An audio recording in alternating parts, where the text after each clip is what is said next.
Welcome back to Celebrity Radio. It's Alex Belfield talking to two old friends and two of my favourite people, two legends. Bill, how are you? I am absolutely wonderful. Having a ball, best years of my life. And Bucky, nice to see you again. Good to see you as well. Do you know, I've just sat through 90 minutes of two legends on stage, bringing back to life old Vegas, traditional Vegas, proper Vegas, which is where guys just come on stage and with pure personality carry the show. That's what it is really, isn't it? Well, yeah, you know, Bobby and I were a couple of years older than everybody when we came in. So we were influenced by Dean Martin, Jerry Lewis. Biggest thrill of our life was opening for Jack Benny.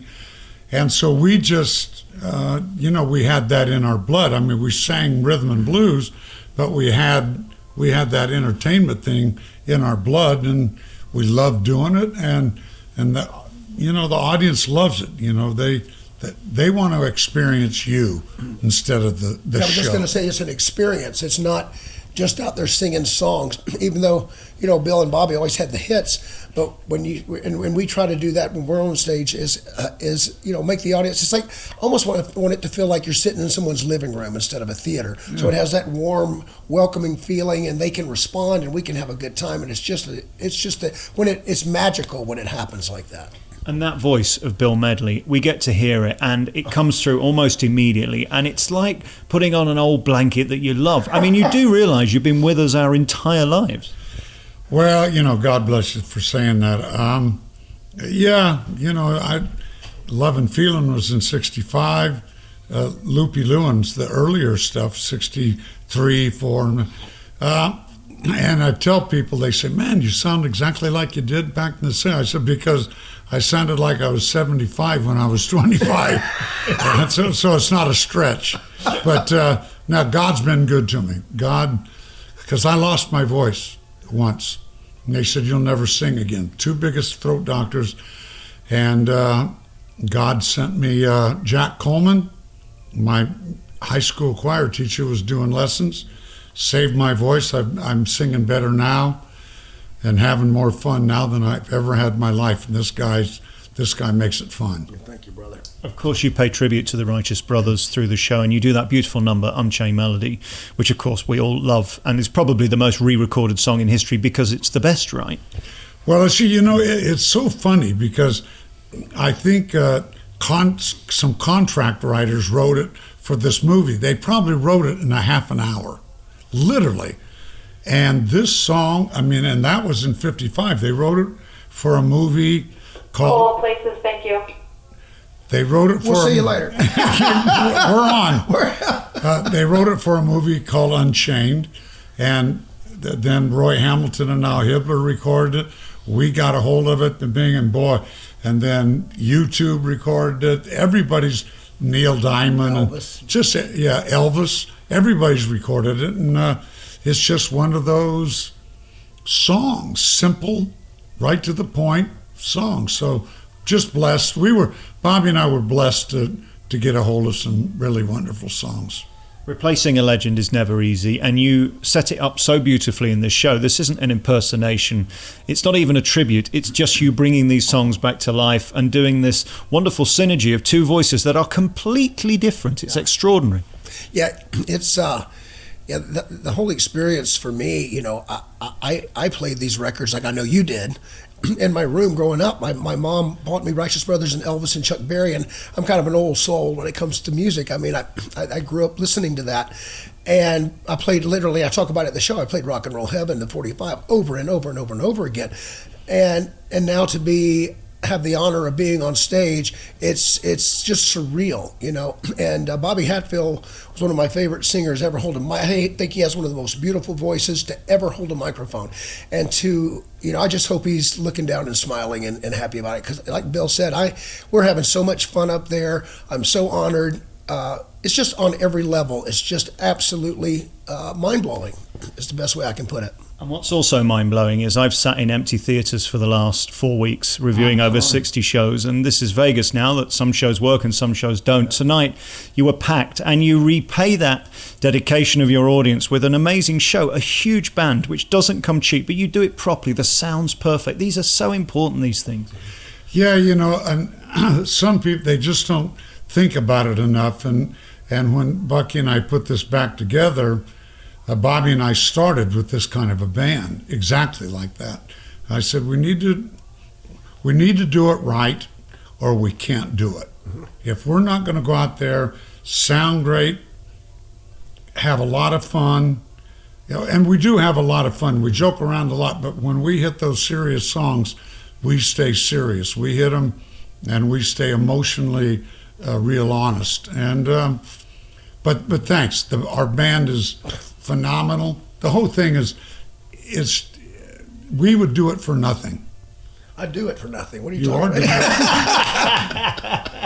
Welcome to Vegas. You're getting paid for this? You're getting paid? A little bit. And of course, for you to stand in front of a live band and churn these songs out, and I mean, there are some interesting moments as well where you prove your opera voice with Ness and Dormer and things like that. I mean, it's so rare now. You wouldn't believe how many shows don't have the privilege of live music. It's such a thrill. Oh yeah, it's it's like to have that, like you were saying, to have that wall of sound behind you. And the cool thing about this band too is not only are they each individually fantastic, but they care about the show. I mean, we go on the road together. We spend time here together. They're just amazing people, and they care, and that's so important to Bill. Like you said, we need people. And we're fortunate to have great players and people with great attitudes, but it's so important to have that side of it. So just. And then, of course, we look at you and your career. I was walking down the corridor, and I think you just told somebody you're going to be turning 45, 50 anytime soon. 45, 50. I'm going to turn 79 September the 19th. And I'm not quitting until the wheels come off. Well, you better not. I'm moving to Vegas. It's a bit late now. You've been here for years. On, man. Can you believe it when you hear these songs on stage now, to think it is literally decades? I mean, almost half a century since these were recorded. It's insane. Well, the real tricky thing is, and I used to joke about it, but it's the truth. We're going on stage, and I'm singing songs that I recorded when I was 25, and now I'm 75, and doing the same songs with the same energy, and we got to do them right, or we're not going to do them, and it's just remarkable, because in '63, Bobby and I used to joke around about what are we going to do when the fad wears off. Right. Oh man! And here I am, 78 years old, and still doing songs I recorded when I was 23. That's just a mind blower. And could you take me back to the 60s? I mean, here in Vegas, it's unrecognizable now, but I mean, we're hearing in the background, the next show is Elvis, which proves the love for this era. And you're here, and they're here. Just take me back to those days. Was it as spectacular as the sort of dream is? The 60s were magical. The 50s were incredible, but I was raised on all those guys. And they got screwed over pretty good, financially and this. So that probably wasn't so good. And the 60s, it was a phenomenal era because Love and Feeling was recorded on 2-track machine, maybe 3. But it started getting better and better and better. So we were creating sounds to make it bigger, better, that fat backbeat. And so it was so artistic and so much fun to be in the studio, and you could go to record the song, get an acetate, take it to the big radio station, say, here's our new single, and they would play it. Try that now. Yeah. Oh yeah. I don't even know there's a radio station to take it to. No, the only thing, the good thing for kids nowadays is YouTube and all that. Kids are becoming, social media phenoms now because there was a long time period. Now the 60s was a real creative time, and then the 70s was a real creative time. I mean, when the singers-songwriters, Elton John, James Taylor, Billy Joel, all those guys, that's when it really started to get real, because Carole King, I mean, these guys were just great writers and singers, and they demanded that the songs be done simple and true to the song. And so the 60s and 70s were pretty amazing, and thank God for the 50s, because those incredible black acts from the 50s inspired the Righteous Brothers. Without them, there never would have been the Righteous Brothers. And then, of course, we look at the 80s and 90s, and this gave you a rebirth with two films that changed everybody's life forever who saw them, and today will remember your voice forever. I mean, it's incredible. You only need one song that keeps being reborn, and you're forever 25. Well, yeah, there was actually 3 songs. There was Top Gun.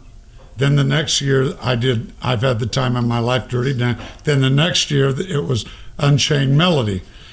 And at 3 of the biggest movies in those 3 years, we were hotter than ever. And there was a lot of kids coming home to their parents I love this. And saying, man, wait until you hear this new group, the Righteous Brothers. Just out. And they say, you were born because of that song. And you joke about that, but it's true. I mean, these are some of the most fantastic songs ever recorded. They featured "You've Lost That Lovin' Feeling." This was the most surreal experience. But we were out at South Point and watched. They had a big Super Bowl party, and it was year before last. I've had the time of my life. And they do the commercials at that, which is more people watch that than the game, I think. But Bill and I are sitting there, and he's sitting next to my wife, and there's TVs all around the room, and here comes "I've Had the Time of My Life," and it's the New York Giants reenacting all the dance moves. They do the lift at the end, and I looked at Bill. He had this look of confusion on his face. He's like, "Man, that song just is eternal. It's just won't die." And now it's Kentucky Fried Chicken. Yeah, you see the new Kentucky Fried Chicken commercial. Yeah. The Colonel's dancing and does the lift with Miss Butterworth. I mean, come on, dude. Come on. Please tell me you get $15 million every time one of these things happens. Well, no, I joked at Bucky because it was a big party. Yeah. And I joked with Bucky because I lost the bet. I said, well, I lost $800, but I just made $10,000 off of that. So, well, so we both took Philadelphia that year. He goes, lost. The bad news is, no, what he said to me was, I looked at him, I said, because I could see he was surprised, and people were clapping, everybody stood up, was pointing at him like he knew, and I saw his face, he was confused by it. And I said, you had no idea that was going to be in that commercial, did you? He goes, no, they don't have to tell me, but they have to pay me. He gets on the phone and said, well, I lost $800 on the Patriots, but I got $10,000 for them playing that song. What an amazing life and career, and the stories that we can't even go into and touch the size. I mean, you do realize the impact you've had not only on music but the world too. I mean, these weren't just a big American hits. I think still the most played song on American radio ever. Yeah. And then in England as big, and then around the world. People love these, whether it's Japan, whether it's San Francisco, or from Ecuador tonight, from all over the country. New Zealand last night. Kind of nuts. I did a tour in England about 5 or 6 years ago, and it was a rhythm and blues tour.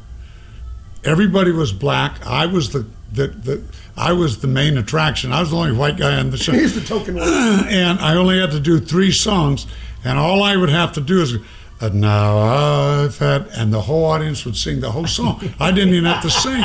Then I would go, oh, my love. And and you never close your, and they, honest to God, just every night they just sang those 3 songs like it was theirs. I wanted to tell them to shut up and let me sing. I might not get paid. Yeah, they're going to start passing out dollar bills to the audience. Really. Yeah. But these were the days. I'm told the Beatles back in the day, the screaming was so loud they'd just stand there and mime. There was no point singing. Nobody could hear it anyway. Different time. Couldn't hear it. Bobby and I were the opening act on the first American Beatle tour. And the Stones. And the Stones. And we, this is the truth. Every time that the Beatles would go on, they'd go on right after us, and we'd watch them go on. For some reason, they would turn the lights up in the auditorium. Huge, 20,000 people. They would turn the lights on, just real bright. I finally asked somebody, why are they turning the lights on? They said, they're not. That's all cameras. And it never stopped. Never stopped. The minute they walked off stage, just kind of a trippy thing. Wow. Yeah, because you just have flash bulbs. Yeah. It never stopped. That's crazy. And does it feel like yesterday, or is it a different life? It's a little bit of both. It's a little bit of both because I'm, so reminded, every night of the stuff. So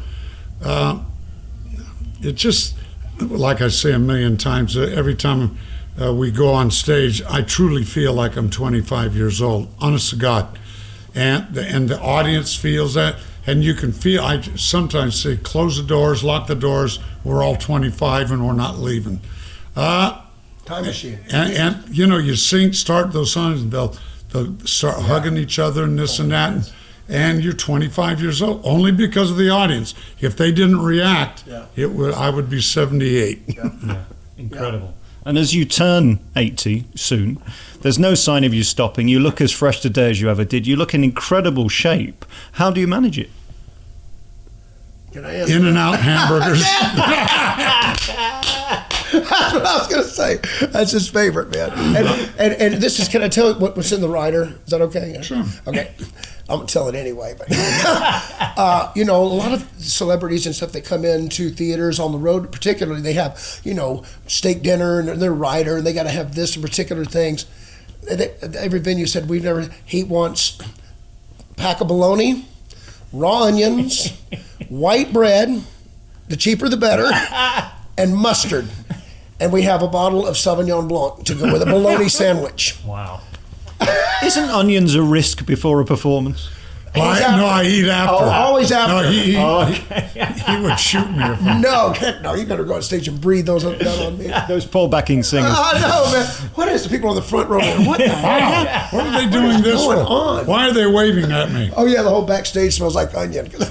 Seeing you two tonight is like watching Great Vegas brought back to life, because there are so few legends left. There's Donnie Marie. I saw Barry Manilow the other week. So few people have the magic that you bring to that stage, and together it's a beautiful chemistry. The Righteous Brothers are here at Harrah's, 6 p.m. What a beautiful show. Thank you so much for your time. It's always a pleasure, man. Thank you. Yeah, thank you, man. We love you for what you do. Absolutely.